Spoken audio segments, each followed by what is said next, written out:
Ladies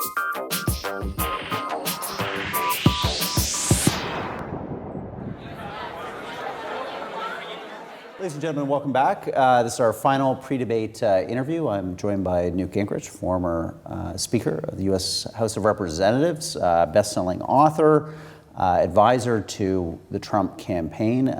Speaker Gingrich, a real pleasure to have you in Toronto. Thank you for being here. Great to be back. It's a great city, and it's always fun to be here. Yeah. I want to start with really kind of pulling on your professional training as a historian. This is your great love in life. You have a PhD in history. Where is America at in this moment? Is this a country in questioning itself, a moment of kind of uncertainty? And will this pass? Or is Donald Trump, the candidate you're arguing for tonight, symptomatic of something that will continue in the American political culture? Well, I think that there are three parallel revolutions underway. There is a outside the Beltway conservative populist revolution, that's Trump. There is a left-wing socialist revolution, that's Sanders. And there is a Black Lives Matter deep discontent with the next generation of African Americans. So you have three waves of profound unhappiness colliding with the establishment, which is Hillary. And I think in that sense, we're likely to be in turmoil for a while. It's a very interesting test of the American model, because historically, we are very good at breaking through the old order and in reinventing ourselves. I mean, we've reinvented ourselves over and over for 250 years. And starting with going from British citizens to American citizens, and going from the Federalists, who were sort of aristocrats, to the Jacksonian populist upsurge. And then at one point fighting a civil war over our identity. So I think this is healthy. I'd rather have the American people angry than apathetic. I'd rather have them dissatisfied than deciding to accept a smaller life and less opportunity. And I think this upsurge is going to continue, whether it elects Trump or whether it is simply going to keep growing beyond Trump. I mean, a Hillary presidency would guarantee a continued growing expansion of the rebellion, that you'd have more and more people. If you look at the governorships, for example, we have 30 Republican governors who are governing way to the right of Obama. And they are getting reelected, and they're pretty popular. We have more state legislators in the Republican Party than ever in the history of the Republican Party, back to 1854. So there are things happening in the country at large, and they're driven by the internet, by the invention of new systems like Uber, by the rise of robotics, and by a whole extraordinary range of changes, including changes in personal behavior and definition of family and a whole range of things. All of that turmoil, I think in the American model, ultimately finds some new synthesis and some new organizing pattern. And that would be, I'm an optimist, I think we'll get there. Mm-hmm. You're also someone who's been very much involved with the Republican Party, the GOP, shaping its ideas, shaping its legislative agenda. Some might have been surprised at your endorsement of Trump on the basis of his contravening some of the perceived orthodoxies of your party on trade, on America's military role in the world. Has that been a change in your thinking, or has the party changed and you've changed with it? I'm just curious as to what's happened here. Look, I think John Maynard Keynes was once challenged as having changed his opinion. And he said, yes, the facts changed. What would you have done? Take the war. I mean, I've been actively involved in the defense system since 1979. My dad spent 27 years in the infantry. We are 15 years after 9/11. We are 37 years after the Iranian seizure of the American embassy. We're not winning. There's no point in American history where we've tolerated this level of failure without very substantial changes in our patterns.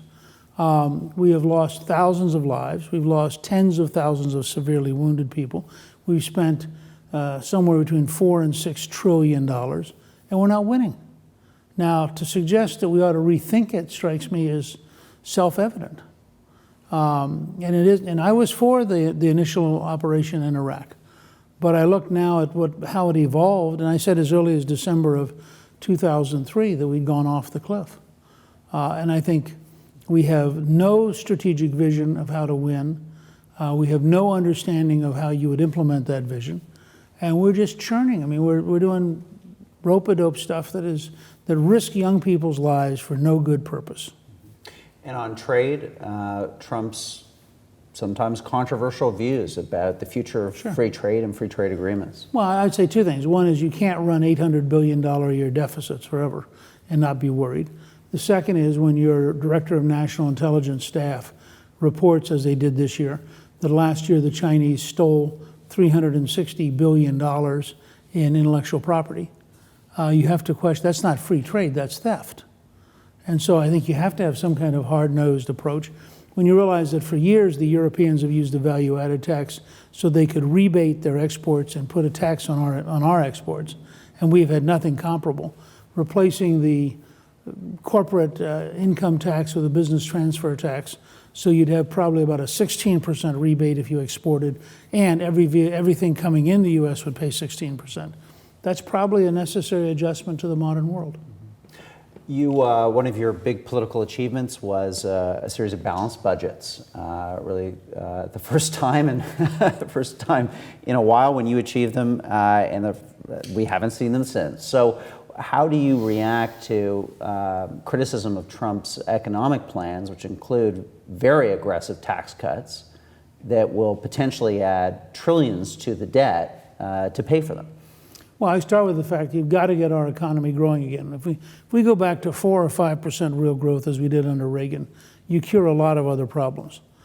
Second, I think you can get to a balanced budget in 5 to 7 years, and you do it by intelligently managing the current system. You don't need to raise taxes to balance the budget. You need to get rid of, our estimate is that there's at least $110 billion stolen in Medicaid and Medicare services. Well, that's over $1 trillion in a decade just in those two programs. So there are a lot of things you can do to get to a balanced budget. And I think I have reasonable proof of having, we did 4 straight years. So I think I have some background for saying that. And you're comfortable with the size of tax cuts that he seems to be Sure. telegraphing? Look, Trump stands for ultimately a much smaller government. And that requires you to think through lots of reforms and lots of changes. But I would rather have lower taxes, more economic growth, and force the government to shrink than try to catch up with the bureaucracy by raising taxes and in the process crippling the economy. So Grover Norquist kind of starved the beast? There's a certain amount of that, yeah. So Reagan certainly believed in that. Right. Now, looking at this election right now, you're a shrewd observer of the political scene. The polls would suggest an advantage to Hillary Clinton at this point, not overwhelming, but an advantage. You think, though, that there are some dynamics going on within key voting blocs that may either be underreporting the Trump vote and potentially Clinton may end up suppressing some of the Democratic vote. Can you unpack that for us? Sure. I mean, let me say, first of all, this particular week I ignore all the polls because you've just had a media frenzy for 4 straight days of distorting and lying about Trump. And when you have that much mass media pounding on you for 3 or 4 days, there's an initial backing up by people who go, wow, if that's true. And then they begin to learn more and they begin to say, well, here we are again. And you've seen these cycles over and over. Reagan used to live through them regularly. So I think Trump sometime next week will be back. Just before the debate, he was closing in on Hillary. I think another week or so he'll begin to close in again. And the reason he's closing in is 75% of the American people think there's widespread corruption. Well, the Clinton Foundation and Hillary Clinton personify it. The country is sick and tired of being lied to. Hillary Clinton has lied enough that 65% of the country thinks that she lies. The country thinks we're about 72% think we're going in the wrong direction. She is the wrong direction. So the underlying pressures, just as they were with Brexit in Great Britain, just as they were in Turin and Rome in the mayor's elections or in Iceland in the recent presidential election, the underlying patterns would suggest to me that Trump in the end has a potentially large number of people who will decide they really don't want to be with Hillary. In addition, I think that it's very hard for her to generate the same enthusiasm in the African American community that President Obama had. And I think that one of the side effects of Trump's very clear, consistent reaching out to the African American community is to make him less frightening. So it's harder for the usual left-wing Democratic scream racist, and run around trying to scare people. It's harder to make that stick with Trump than it might be with a more normal Republican. Just finally, tonight's resolution, the debate, be it resolved, Donald Trump can make America great again. What would be the, let's say, 3 wins for America under a Trump presidency? Well, I mean, a very dramatically growing economy, a rational and intelligent strategy for dealing with Islamic supremacism, and a very profound overhaul of the inner cities so that the poorest Americans live in safe neighborhoods with real jobs, with schools that actually educate. Speaker Gingrich, it's going to be fascinating to see you on the stage tonight. Your second appearance here at the Munk Debates. Glad to be back. It's a remarkable institution. We have a lot of fun. Thank you, sir. Good to be with you. Likewise.